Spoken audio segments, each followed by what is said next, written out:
سورہ مریم آیت نمبر 77۔ اعوذ باللہ من الشیطان الرجیم، بسم اللہ الرحمن الرحیم۔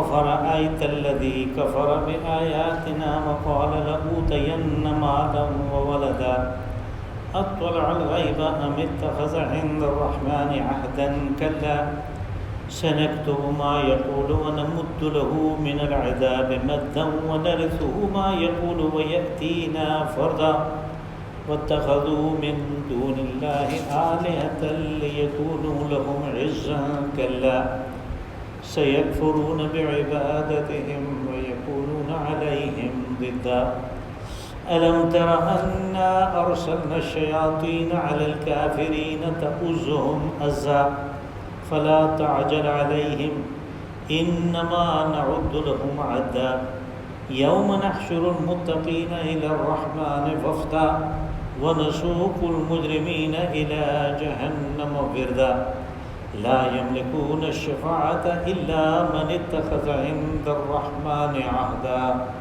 صدق الله العظيم۔ افرأیت الذی کفر بآیاتنا وقال لأوتین مالا وولدا، بھلا آپ نے دیکھا اس شخص کو کہ جس نے ہماری آیات کا تو انکار کر دیا، کفر کیا، لیکن کہتا ہے کہ آخرت میں اگر وہ ہو گئی تو مجھے مال و اولاد اسی طرح ملے گا۔ اطلع الغیب ام اتخذ عند الرحمن عہدا، تو کیا اس نے کہیں جھانک کے غیب میں دیکھ لیا ہے کہ اس کی نصیب میں کیا کیا لکھا ہے، یا کہ اس نے خدا رحمان سے کوئی عہد و پیمان کر لیا ہے؟ کلا، ہرگز ایسے نہیں ہوگا جیسے یہ چاہ رہا ہے۔ سنکتب ما یقول ونمد له من العذاب مدا، جو کچھ یہ کہہ رہا ہے ہم اس کو نوٹ کر رہے ہیں، اور اس کی پاداش میں اس کا جو کفر کا عذاب ہے اس میں مزید اضافہ کیا جائے گا۔ وَنَرِثُهُ مَا يَقُولُ وَيَأْتِينَا فَرْدًا، اور جو کچھ اس کے پاس ہے اس کے ہم مالک ہوں گے، اور یہ بالکل یکا و تنہا ہمارے پاس آئے گا۔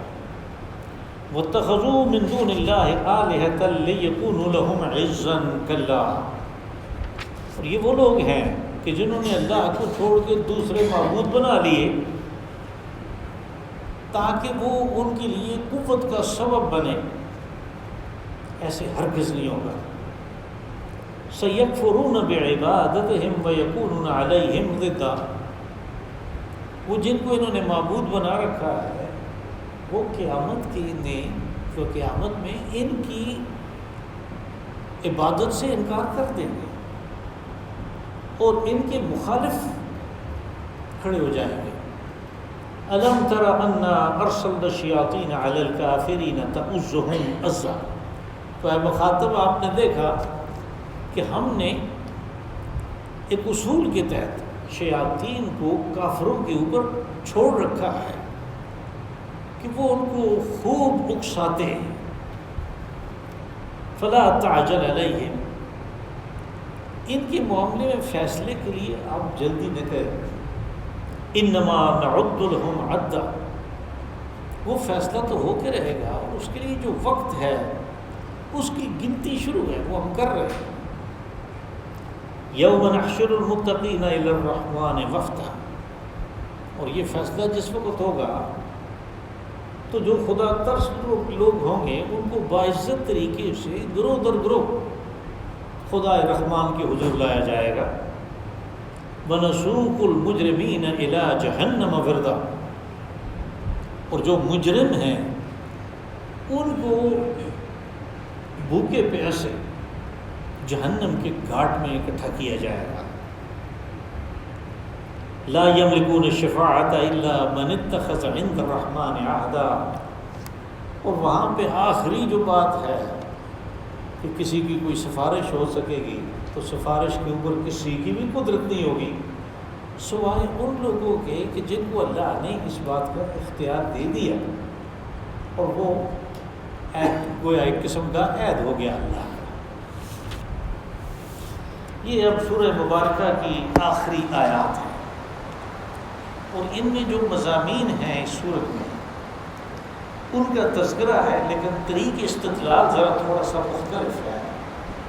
جیسے آپ پہلی آیت میں دیکھتے ہیں کہ بات شروع ہوئی افرأیت سے۔ اس کا بظاہر تو میں نے یہ ہے کہ کیا بلا دیکھا آپ نے اس شخص کو؟ جو پہلے حمزہ ہے یہ اصل میں استفہام کا ہے، سوالیہ ہے، انٹروگیشن، کہ آپ نے دیکھا اس کو۔ لیکن اس قسم کا جب خطاب ہو تو پھر آگے کسی نہ کسی ایسی بات کا تذکرہ ہوتا ہے یا ایسے شخص کا تذکرہ ہوتا ہے جو برخود غلط ہے، اور وہ جو بات ہے وہ عقل و سمجھ کے بالکل خلاف ہے۔ اس قسم کی بات کو بیان کرنے کے لیے یہ خطاب ہوتا ہے۔ جیسے آپ کو آگے نظر آتا ہے ارائیت الذی یکذب بالدین، بھلا دیکھا آپ نے اس شخص کو کہ جو قیامت کے دن کا ہی انکار کر رہا ہے۔ اب اس میں یہ بات ہے یعنی جو بالکل عجیب و غریب ہے، عقل و استدلال کے خلاف ہے، وہ یہ ہے کہ اس دنیا تو مکمل ہے ہی نہیں ہے، یہاں نہ کسی کے ساتھ انصاف ہو سکتا ہے نہ ہو رہا، اور اسی طرح جو مظلوم ہیں ان کی دادرسی ہم دیکھتے ہیں کہ نہیں ہو رہی ہے، ظالم کو گرفت میں لینے والا کوئی نہیں ہے، جس کی جو طاقت ہے وہ کرتا پھرتا ہے، جس کی لاٹھی اس کی بھینس ہے۔ تو اس کا یہ مطلب اگر قیامت برباد نہیں ہونی ہے تو اس کا تو یہ مطلب ہے کہ یہ تو دنیا تو ایک کیلنڈر کا کھیل ہے، یہ جس کسی قادر و حکیم کی، اس مطلق الاعلام کی کہ جس کی فرما روائی ساری کائنات کے اوپر ہے، اور اس سے کسی آپس اور فضول کام کے بارے میں سوچا بھی نہیں جا سکتا، وہ ایسی دنیا کیسے پیدا کر سکتا؟ کیونکہ یہ عجیب و غریب بات ہے، اس نے انصاف کرنا ہے، اس لیے کہا ارأیت الذی یکذب بالدین، کہ یہ کتنا برخود غلط شخص ہے۔ یہاں پہ اس کا تذکرہ ہے افرأیت الذی کفر بآیاتنا، کہ آپ نے دیکھا اس شخص کو۔ اب ایک بات یہ بھی ہے سمجھنے کی گرامر کے لحاظ سے، لغت کے لحاظ سے، کہ الذی جو ہے یہ تو معرفہ بناتا ہے، یعنی جب کسی چیز کی صفت آپ بیان کرتے ہیں تو الذی سے شروع کرتے ہیں، تو صفت جب آ گئی تو وہ تو معرفہ ہو گیا، لیکن ہمیشہ یہ ضروری نہیں ہوتا کہ اس شخصیت کو ڈھونڈا جائے جس کے بارے میں یہ بات کہی جا رہی ہے۔ کبھی کبھی ایسے بھی ہوتا ہے کہ وہ شخصیت ممثل کوئی انسان نہیں ہوتا بلکہ ایک کیریکٹر ہوتا ہے، اور یہ ہر زمانے میں ہوتے ہیں، اس لیے اس کو ڈھونڈنا، ایسی قرآن پاک میں اور بھی مثالیں ہیں۔ جیسے سورہ نحل میں ایک عورت کے بارے میں کہا کہ وَلَا تَكُونُوا كَالَّتِي نَقَضَتْ غَزْلَهَا مِن بَعْدِ قُوَّةٍ أَنكَاثًا، کہ اس عورت کی طرح مت بنو کہ جس نے سارا دن چرخا چلا کے وہ سوت کو صاف کیا، دھاگے بنائے، وہ پیوے لدا کیے، وہ سارا دن لگی رہی، محنت کرتی رہی، شام کو اس نے وہ گند بند اور یہ جو بنایا تھا یہ سارا اکٹھا کر دیا، کاٹ کوٹ کے رکھ دیا، یہ کیا میں فائدہ ہوا اس کی محنت کا۔ اب اس عورت کو ڈھونڈنا کہ اللہ نے کس کے بارے میں کہا، یہ نہیں ہے۔ ایسے کام کرنے والے ہمیشہ ہوتے ہیں، ہر دور میں ہوتے ہیں، یہ کیریکٹر کا بیان ہے۔ یعنی کبھی کبھی میں اس کا تذکرہ رمضان یا اس کے بعد عید والے دن بھی کر دیتا ہوں کہ 30 دن اتنی مشقت کر کے عید والے دن وہ کام کر دیتے ہیں جو ساری اس محنت کو ضائع کر دیتا ہے، وہ یہی کیریکٹر ہے۔ تو یہاں پہ ایک برخود غلط کیریکٹر ہے جو کہتا ہے تو اس نے انکار کیا ہوا اللہ کو اس کی ذات و صفات سمیت جیسے ماننا چاہیے وہ نہیں مان رہا، اس کی توحید کا قائل نہیں ہے۔ رسول علیہ السلام کو جیسے تسلیم کرنا چاہیے رسالت کو، ایسے نہیں کر رہا، کفر بآیاتنا، اس نے کفر کیا، محشر کو نہیں مانتا، لیکن کہتا ہے کہ اگر ایسی کوئی بات ہو گئی لَأُوتَيَنَّ مَالًا وَوَلَدًا، میں جیسے جہاں یہاں پہ جس امیر کبیر آدمی ہوں، جن ہستیوں نے اپنی خوشنودی سے مجھے یہاں پہ عزت اور مقام بخشا ہے، وہ وہاں پہ بھی میرا ساتھ دے گی اور مجھے اسی طرح مال و دولت اور اسی طرح اولاد جتھا جو ہے وہ میسر ہوگا۔ اب یہ اس کی غلطی کہاں ہوئی؟ اس غلطی کی ابتدا یہاں سے ہوئی کہ جو کچھ دنیا میں ملا اس کو وہ اپنا استحقاق سمجھ بیٹھا، یہ میرا حق تھا۔ حالانکہ اللہ کا قانون یہ ہے کہ وہ جس کو دیتا ہے آزمائش کے لیے اور جس سے لیتا ہے آزمائش کے لیے۔ یہ دنیا ایک امتحان گاہ ہے، یہاں پہ کسی کو کچھ مل گیا تو وہ یہ تصور کرے کہ یہ میرا استحقاق تھا، یہاں سے ساری چیز آگے غلط ہو جاتی ہے، اس لیے کہ یہ بنیاد ہے، یہ تصور جو ہے یہ بنیاد ہے، اور یہ غلط ہوا تو سارا معاملہ غلط ہو گیا۔ بس اس کو اگر وہ آزمائش سمجھتا ہے تو پھر تو اللہ کے قانون کو، رسول علیہ السلام کے طریقے کے مطابق وہ اس قانون پہ چلتا۔ ان کا تو انکار کر دیا، کہتا ہے وہاں پہ بھی مجھے ملے گا، یہ اس کی کتنی بڑی غلطی ہے۔ کہا اطلع الغیب ام اتخذ عند الرحمن عہدا کلا، کہا کہ اس نے یہ کہاں پہ دیکھ لیا کہ اس کو اسی طرح مال و دولت ملے گا، وہاں پہ اسی طرح اولاد ملے گی، اسی طرح کوٹھیاں کاریں بنگلے وغیرہ اس کے پاس ہوں گے، اسی طرح اس کے آگے پیچھے نوکر چاکر پھرتے رہیں گے۔ یہ کہاں دیکھ لیا اس نے؟ اطلع الغیب، کہیں کسی غیب کی کتاب میں اس کے نام پہ جو لکھا تھا وہ دیکھ لیا؟ اوپر اس نے جھانک کے دیکھ لیا؟ کہاں دیکھ لیا اس نے؟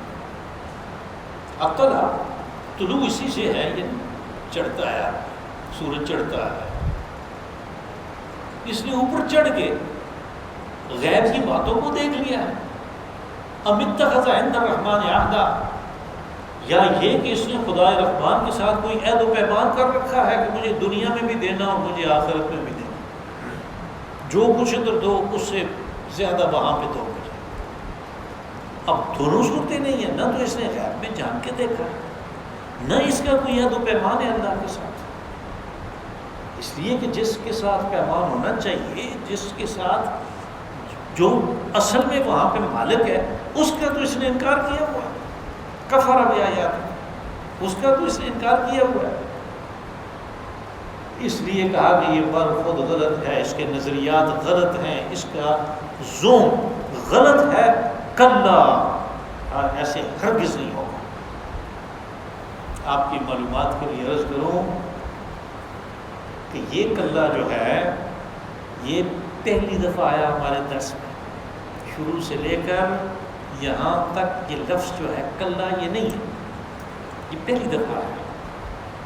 کل 33 ہیں جن میں 2 اس صورت میں ہیں، ایک اگلی سے اگلی آیت میں آئے گا، تو پہلی دفعہ سورت مریم میں ان کا آنا ہوا کلا کا۔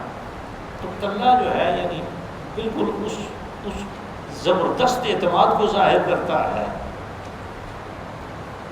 کہ جس سے وہ فیصلہ ہونا ہے، یعنی اللہ نے انتہائی پر اعتماد لہجے میں کہا کہ جیسے یہ سوچ رہا ہے، جو اس کا خیال ہے، جو اس کا اندازہ ہے، جو اس کا زوم ہے، ایسے ہرگز نہیں ہوگا۔ ہاں ہوگا کیا؟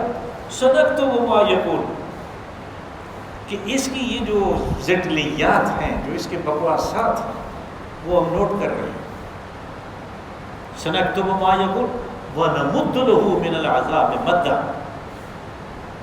اور کفر کی وجہ سے جو اس نے آیات کا کفر کیا، جہاں سے بات شروع ہوئی، کہا اس کو عذاب تو دیا جائے گا، لیکن اس قسم کی الٹی سیدھی باتیں کرنے کی وجہ سے کہ جن کو سن کے اور لوگ بھی گمراہ ہوں، اس کے عذاب میں اضافہ کیا جائے گا، اس کو عذاب اور 2 چند دیا جائے گا۔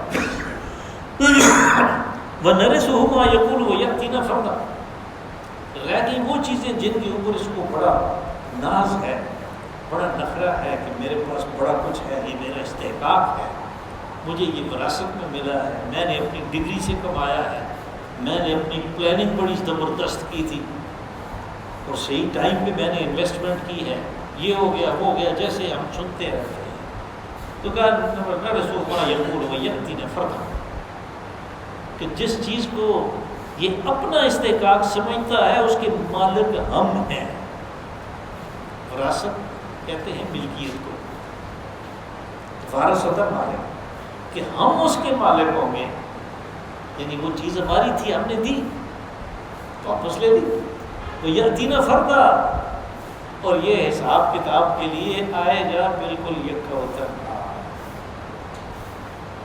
اس کے ساتھ کوئی نہیں ہوگا، وہ مال و دولت نہیں ہوگا، وہ ادھر ہی رہ گیا، اس کا یہ مالک ہی نہیں ہے، بلکہ اس کا مالک ملکیت تو اس کی دنیا میں ہی ختم ہو گئی کہ ادھر اس کی آنکھ بند ہوئی، ادھر وارثوں کا آپس میں جھگڑا شروع ہو گیا،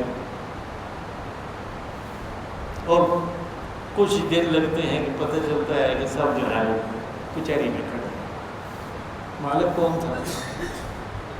کہا مالک ہم ہیں. وَنَرِثُ مَا يَقُولُ وَيَأْتِينَا فَرْدًا، جن چیزوں کو یہ اپنی ملکیت کہتا ہے ان کے مالک ہم ہیں، یہ بالکل بغیر کسی ملکیت کے، بغیر کسی چیز کے آئے گا.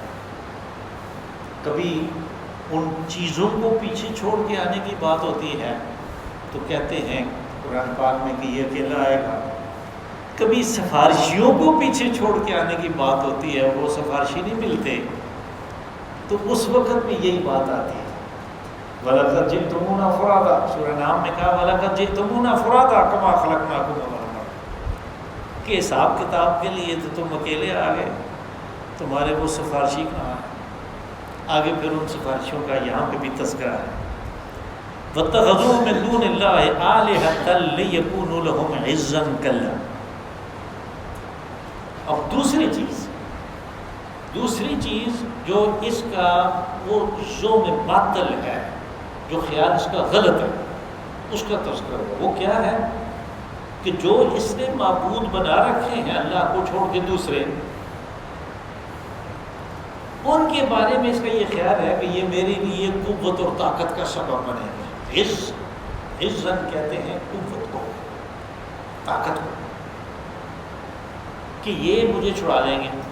اب وہ مکہ والے جو ہیں خاص طور پہ ان کا یہ خیال تھا کہ یہ جو ہم نے مورتیاں بنا رکھی ہیں ملائکہ کے نام کی، اور نام بھی انہوں نے اپنے پاس سے رکھے، یعنی ملائکہ کے وہ نام جو انہوں نے رکھے ان کا تذکرہ قرآن و حدیث میں نہیں ہے.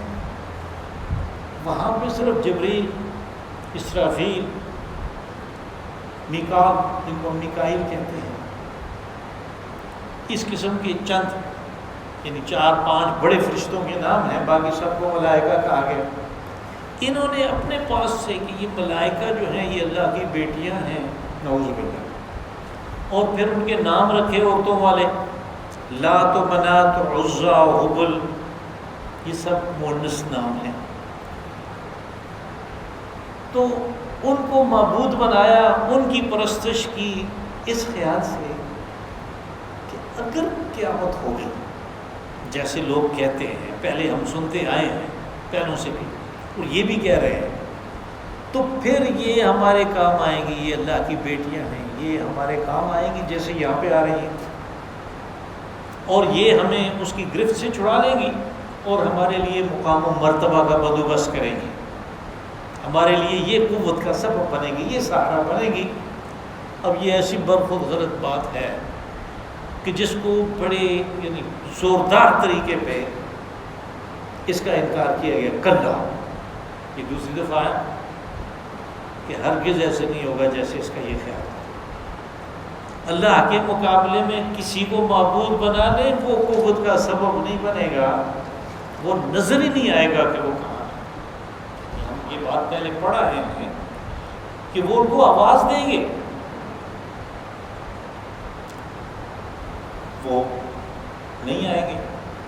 اور پھر سورہ یونس میں یہ بات آئی تھی کہ وَيَوْمَ نَحْشُرُهُمْ جَمِيعًا ثُمَّ نَقُولُ لِلَّذِينَ أَشْرَكُوا مَكَانَكُمْ، کہ ہم سب کو اکٹھا کریں گے اور پھر مشرکین سے کہیں گے کہ ادھر سے ہلنا نہیں، مکانکم، اپنی جگہ پہ کھڑے رہو، تم بھی اور تمہارے شرکاء، یعنی جن کو تم نے معبود بنا رکھا تھا جن کے سہارے پہ، جن کے آسرے پہ تم کبائر کا ارتکاب کرتے تھے، تو وہ بھی اور تم بھی ادھر ہی کھڑے. فَزَيَّلْنَا بَيْنَهُمْ، اس دنیا میں تو وہ ان کے نام پہ کٹ مرنے کے لیے تیار. بات تو کر کے دیکھو، تو وہ بالکل مرنے مارنے پہ تیار ہو جاتے ہیں. کہا کہ ہم ان کے درمیان پھوٹ ڈال دیں گے. زینا میں وقال شرکاؤہم ما کنتم ایانا تعبدون، وہ جن کی پوجا پاٹ کرتے تھے، جن کو خدا کا نائب سمجھتے تھے، اور سیدھی بات کرو تو پھر مثالیں دینی شروع کر دیتے. تو جناب اس نظام کو چلانے کے لیے دیکھیں، ایک صدر ہوتا ہے، پھر وہ خود تو نہیں کرتا سارا کچھ، پھر گورنر ہوتے ہیں، پھر وہ بھی خود نہیں کرتے. دیکھو ہر ضلع میں ایک ڈی سی ہوتا ہے، پھر تحصیلدار ہوتے ہیں، پھر پٹواری ہوتے ہیں، اور یہ سارا نظام ہے. اسی طرح خدائی نظام چلتا ہے. نعوذ باللہ. اللہ کو کسی کی مدد کی ضرورت نہیں ہے اس کو نظام کو چلانے کے لیے. جس نے یہ تصور کیا اس کے بارے میں ہے کہ اللہ کو چھوڑ کے دوسروں کو معبود بنا لیا. جب نائب جو ہے تو پھر معبود تو ہوگا. تو کہا کہ اس کا وہی ہے شرط. کلا، اس کا خیال بالکل باطل ہے، ایسے ہرگز نہیں ہوگا. سیکفرون بعبادتہم، وہ جن کو یہ معبود بنائے بیٹھے ہیں اور جن کی پوجا پاٹ کرتے ہیں، وہ ان کی عبادت سے انکار کریں گے. اب یہاں پہ کوئی اعتراض کر سکتا ہے کہ بھئی عبادت تو کوئی بھی نہیں کرتا ان کی. یہ اس لیے اعتراض وارد ہوتا ہے کہ ہم نماز کو، روزے کو، حج کو عبادت سمجھتے ہیں، اور دوسرے کام جو ان کی رضا اور خوشنودی کے لیے کرتے ہیں ان کو عبادت نہیں سمجھتے. وہ سب عبادت ہے. یہ سارے کام جو کسی کی رضا اور خوشنودی کے لیے کیا جاتا ہے، اس خیال سے کہ یہ اللہ کا بڑا محبوب بندہ ہے اور یہ مجھے اس کی گرفت سے بچائے گا، یہ عبادت میں داخل ہے. اور جب یہ عبادت ہو گئی تو وہ جو جن کو یہ کرتے تھے، جن کو آسرا بنایا تھا، وہ انکار کر دیں گے. سیکفرون بعبادتہ. اور اس سورہ یونس میں بھی اسی طرح ہے کہ ہم نے کہا تھا تمہیں کہ ہماری پرستش کرو. ظاہر ہے انہوں نے تو نہیں کہا، یہ تو لوگوں نے اپنی طرف سے بنا لیا. لیکن جو بھی اللہ کے خاص بندے ہیں وہ تو کبھی یہ بات نہیں کرتے. ان کی تو باتیں سنیں، ان کی کتابیں پڑھیں تو توحید سے، یعنی توحید کے نور سے آدمی بھی سرشار ہو جاتا ہے. ساتھ یہ انہیں کو معبود بنائے بیٹھے. وہ ان کی عبادت کا سیکفرون بعبادتہم، اس کا وہ انکار کرتے ہیں. وَيَكُونُونَ عَلَيْهِمْ ضِدًّا، اور پھر یہ جو ان کے نام پہ مر مٹنے کے لیے، مرنے کے لیے تیار تھے، وہ محشر میں ان کے خلاف کھڑے ہوں گے کہ ان کو اللہ نے توحید کا حکم دیا تھا اور انہوں نے اللہ کو چھوڑ کے دوسروں کو معبود بنایا. وہ ان کے خلاف کھڑے ہو جائیں گے کہ یہ ہے ہی قابل سزا. ان کو، ان کے ساتھ جو کچھ ہونے والا ہے وہ بالکل درست ہے. ضد وہی ہے جو ہم استعمال بھی کرتے ہیں، یعنی مخالفت میں. الم تر انا ارسلنا الشیاطین علی الکافرین تؤزهم ازا. اب یہ جو ارسلنا الہ، یہ مثال کے طور پہ میں آپ کو بتاؤں کہ اگر ہم کہیں کہ کتے کو شکار پہ چھوڑا، کوئی کہے کہ اس کی عربی بناؤ، تو اس کی عربی ہوگی ارسل الکلب الی الصید. کتے کو شکار پہ چھوڑا. اس وزن پہ کہا کہ ہم شیاطین کو ایسے لوگوں پہ چھوڑتے ہیں. تؤزهم ازا، کہ وہ ان کو خوب خوب اکساتے ہیں، برائی پہ مائل کرتے ہیں. برائی کی جو یعنی کبائر ہیں، جو کبیرہ گناہ ہیں، ان کی خوبصورتی ان کو دکھاتے ہیں کہ یہ کتنا اچھا کام ہے. اور جو اچھے کام ہیں ان سے ان کو دور کرنے کے لیے یہ کہتے پھرتے ہیں کہ کس نے دیکھا جی، کس نے قیامت دیکھی، کس نے دیکھا کہ اس چیز کا بڑا اجر و ثواب ہے.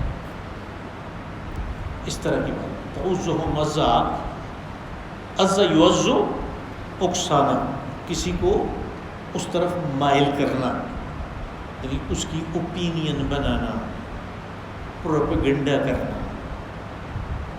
یہ تعوذہم عزا ہے. اور یہ بالکل اس کے مطابق ہے جیسے سورہ زخرف میں کہا وَمَن يَعْشُ عَن ذِكْرِ الرَّحْمَنِ نُقَيِّضْ لَهُ شَيْطَانًا فَهُوَ لَهُ قَرِينٌ، کہ جو خدا رحمان کی یاد سے غافل ہو گیا ہم اس کے اوپر شیطان مسلط کر دیتے ہیں. نُقَيِّضْ لَهُ شَيْطَانًا، یہاں پہ چھوڑنے کی بات ہے.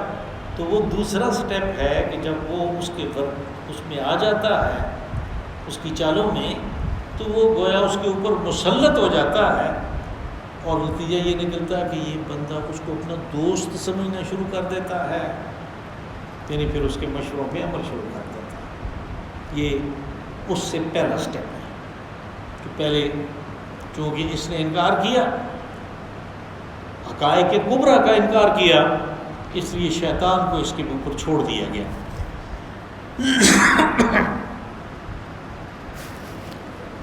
فلا تعجل علیہم، کہا بظاہر تو ایسے نظر آتا ہے کہ ایسے کام ہیں کہ جن کی وجہ سے فوری طور پہ فیصلہ ہونا چاہیے. نبی صلی اللہ علیہ وسلم، صحابہ کرام، یعنی ان کے سامنے یہ کچھ ہو رہا ہے تو ظاہر ہے صحابہ جو ہے ان کے دل میں یہ خواہش آتی ہوگی کہ ان کے ساتھ تو معاملہ ہو جانا چاہیے، فیصلہ ہو جانا چاہیے. تو اپنے رسول کو اللہ نے حکم دیا اور پھر اس کی وساطت سے سب کو یہ حکم مل گیا کہ فلا تعجل علیہم، آپ فیصلے کے لیے، ان کے فیصلے کے لیے آپ جلدی نہ کریں. یعنی یہ تصور نہ کریں کہ بھئی یہ نے غلط کیا تو اس کا فوری طور پہ ہونا چاہیے. اللہ بڑا مہربان ہے اپنے بندوں پہ، تو وہ موقع دیتا ہے کہ یہ جس وقت بھی راہ راست پہ آئے، یعنی فوری طور پہ عذاب نہیں دیتا. اگر ایسی بات ہو تو پھر تو سب اب گرفت میں آ جائیں. اس مضمون کو سورہ فتح میں ایک اور بڑے اچھے پیرائے میں بیان کیا کہ جب صلح حدیبیہ ہوئی تو اس کی حکمت میں سے ایک چیز اللہ نے یہ بتائی کہ اگر یہ لوگ جنہوں نے رسول علیہ الصلوۃ والسلام اور 1400 صحابہ کو جو صرف عمرہ کرنے کے لیے آئے ان کو شہر میں داخل نہیں ہونے دیا، یہ ان کے باپ کا تھا. اور پھر دوسری طرف یہ بات ہے کہ صحابہ کہہ رہے ہیں کہ ہم لڑ بھڑ کے آپ کے لیے جگہ بنائیں گے اور طواف کریں گے ہم، اور آپ کو طواف کروائیں گے. تو نہیں، حکم ہوا کہ نہیں، ادھر ہی شہر سے پہلے حدیبیہ میں صلح کرو، اگلے سال آنا جیسے معاہدے میں طے ہوا. اس کی حکمت یہ بتائی کہ ابھی تمہیں پتہ نہیں ہے کہ بہت سے ایسے لوگ ہیں ان میں جو اس موقع کو یعنی غنیمت سمجھ کے اسلام کی طرف آئیں گے، اور بڑی وہ یعنی جو نہیں سمجھتے تھے وہ تو کافر یہ سمجھے کہ ہم نے بڑا تیر مان لیا، ہم نے اپنی شرائط ساری منوا لی. لیکن کیا ہوا، 2 مہینوں کے اندر اندر 3 اجلہ صحابہ وہ مکہ سے اپنی سواری پہ بیٹھ کے آئے اور آ کے مدینہ میں مسلمان ہو گئے، جن میں ایک خالد بن ولید ہے اور دوسرا عبداللہ بن عمر بن عاص ہے، اور ایک تیسرے اسی قدر جلیل القدر صحابی ہیں، میں نام بھول گیا. یہ لوگ 2 مہینوں کے اندر اندر اس صلح کے بعد مسلمان ہو گئے. اب اس وقت لڑائی ہوتی ہے تو پتہ نہیں کون کون مرتا، کیا کیا ہوتا. تو اس لیے اللہ بندوں پہ مہربان ہے، وہ ان کو موقع دیتا ہے. تو یہ حکم ہوا کہ فلا تعجل علیہم، جلدی مت کریں. انما نعد لهم عدا، ہم تو ان کے لیے ایک ایک منٹ گن رہے ہیں، یعنی وہ وقت جو ہے عذاب کا آنا ہے تو اس وقت تک تو انہوں نے جانا ہے. اسی طرح تو وہ ہم گنتی کر رہے ہیں، یعنی وہ دن گنے جا رہے ہیں، منٹ گنے جا رہے ہیں، گھنٹے گنے جا رہے ہیں، یہ تو گنتی ہو رہی ہے. عد لهم عدا یوم نحشر المتقین الی الرحمن وفدا. اب وفد جب آئے اردو میں بھی ہم یہ لفظ استعمال کرتے ہیں جب کچھ انسان مل کے جاتے ہیں کسی طرف کسی خاص کام سے کہ یہ ایک وفد آ گیا ہے. تو جب قرآن پاک میں یہاں پہ یہ وفد استعمال ہوا تو یہ باعزت کا اس میں ایک معنی اس کے اندر مضمر ہے کہ خدائے رحمان کی طرف ان کو ان گروہوں کی صورت میں لے جایا جائے گا باعزت طریقے سے. کا وہ دن یاد کرنے کا ہے کہ متقین کے لیے ایک باعزت طریقہ ہوگا. جیسے کوئی آپ نے دیکھا کہ جب کسی باہر کے ملک کا ایک سفیر آتا ہے تو پھر جس انداز سے اس کو لے جاتے ہیں اسناد سفارت پیش کرنے کے لیے بگی میں بٹھا کے, وہ گارڈ آف آنر ہے اور یہ دنیا داری کا جو سسٹم ہے تو وہ ایک باعزت آدمی محسوس ہوتا ہے اس وقت. اس طرح ان کو باعزت طریقے سے لے جایا جائے گا خدائے رحمان سے ملاقات کے لیے. وَنَسُوقُ الْمُجْرِمِينَ إِلَىٰ جَهَنَّمَ وِرْدًا, اور گھسیٹ کے لے جایا جائے گا. نسوق سائق یعنی کھینچ کے لے جایا جائے گا, ان کو گھسیٹا جائے گا مجرمین کو. وردا یہ گھاٹ پہ جانے کو کہتے ہیں, اور گھاٹ پہ جو جاتا ہے تو وہ پیاسا ہوتا ہے. ان کو بھوکے پیاسے جہنم کے گھاٹ کی طرف ہانک کے لے جایا جائے گا مجرمین کو, یعنی ان کو باعزت طریقے سے اللہ کی طرف لے جائے گا, تو ان کو جہنم کی طرف گھسیٹ کے لے جائیں گے. لا یملکون الشفاعۃ الا من اتخذ عند الرحمن عہدا. اب یہ ہے کہ یہ بالکل فیصلہ ہو گیا, تو ایک موہوم سی امید ہو سکتا ہے کسی کے دل میں ہو کہ جب وہاں پہ بھی پہنچ گئے اس گھاٹ پہ, جہنم کے گھاٹ پہ, تو پھر ہو سکتا ہے کہ کوئی سفارش آ جائے آخر وقت میں کا یہ خیال جو ہے یہ دل سے نکال دو. اس لیے کہ سفارش کی جو ملکیت ہے, جو اختیار ہے, وہ کسی کے پاس نہیں. اللہ اس میں استثناء منقطع اس کو کہتے ہیں. من اتخذ عند الرحمن عہدا, اس کو سفارش کا اختیار ہوگا کہ جس نے پہلے سے یہ اختیار ایک عہد و پیمان کے ذریعے سے حاصل کر رکھا. اب اس عہد و پیمان کی کہ سفارش کون کر سکتا ہے, اب کیسے کرے گا, یہ قرآن پاک میں سارا سلسلہ موجود ہے.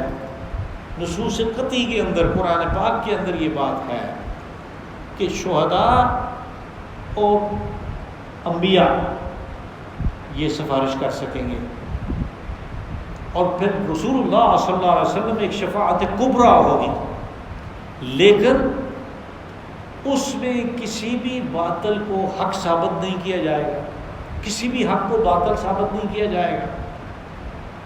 یہ شفاعت صرف ان لوگوں کے لیے ہوگی کہ جو اپنی زندگی تو ایک ایمان کے ساتھ گزارتے رہے, لیکن سستی, کاہلی اور اپنے جذبات کی مغلوبیت کی وجہ سے ان سے برے اعمال بھی سرزد ہوتے رہے. جب ترازو میں رکھا, یعنی ایمان و یقین ہے, اعمال کو جب ترازو میں رکھا تو نیک اعمال والا پلڑا ہلکا تھا, برے اعمال والا بھاری تھا.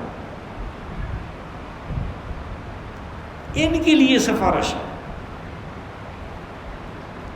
یہ جو ان کا جو فرق ہے نیک اور برے اعمال کے وزن کا, یہ اس سفارش سے ختم ہوگا, اور وہ صرف اس کے بارے میں ہوگی جس کے بارے میں اللہ اجازت دے گا, اور وہ کرے گا جس کے پاس اجازت نامہ ہوگا. یہ اس کی بات ہے ساری, یعنی ان ساری باتوں کو جو کہ قرآن پاک کے اندر ہیں اور ہمارے اس دروس میں آتی رہتی ہیں, ان کو ایک ہی چیز میں بند کر دیا کہ الا من اتخذ عند الرحمن عہدا, کہ سوائے اس کے کہ جس کا پہلے سے جس کو یہ اختیار مل چکا ہے عہد و پیمان کے ذریعے سے.